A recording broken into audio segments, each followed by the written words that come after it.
Hi mga kautang! Ngayon, isa namang loan app ang sisilipin natin. At ito ay di tulad ng karamihan na need i-download ang app. Visit ka lang sa website at dun mag-fill up ng info.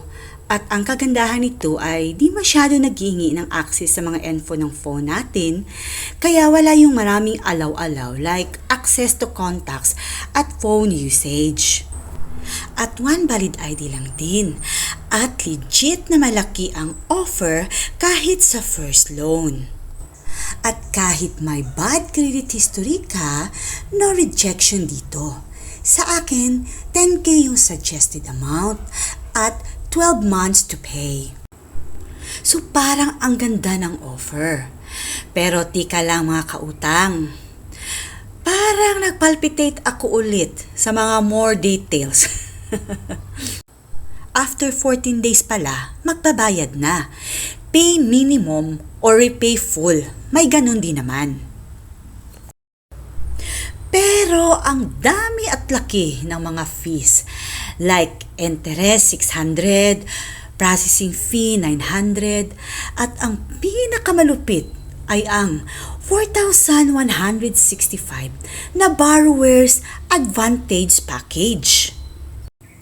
So total na babayaran in 12 months ay 15,665.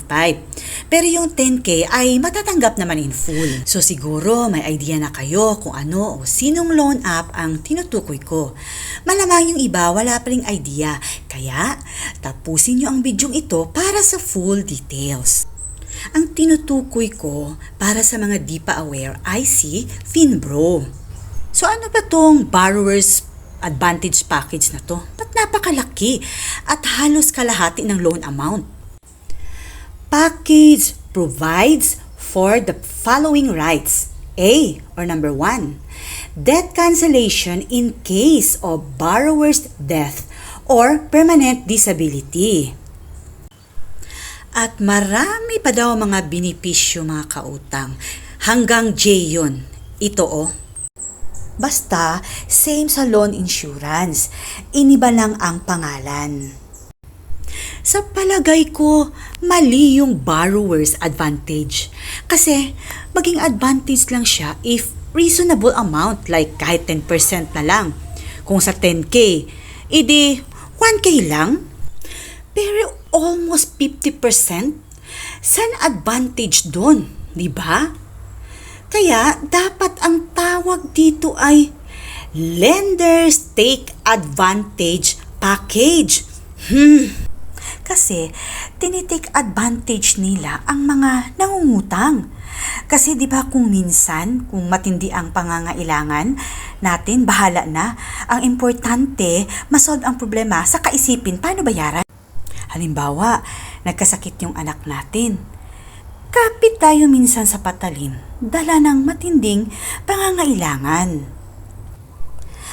I'm sure daming makakarelate dito. Ang sabi optional daw, pero di ka naman makaproceed kung di ka mag-agree.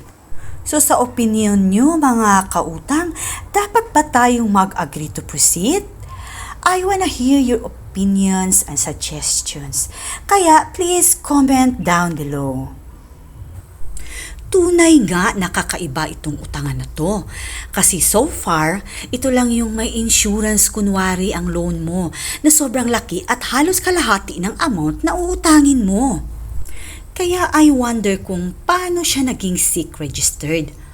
Owned and operated by Sophie Lending Incorporated itong si Finbro. But hindi lang natin alam, baka soon next in line na itong iimbestigahan pag marami na ang nagreklamo. So yun lang muna mga kautang, at sana this info kahit papano ay nakatulong sa inyo to decide kung mag-a-agree ba kayo sa offer ni Finbro. Stay tuned here in Utang Queen for more Ola updates. Bye for now and thanks for watching. Please don't forget to like and subscribe.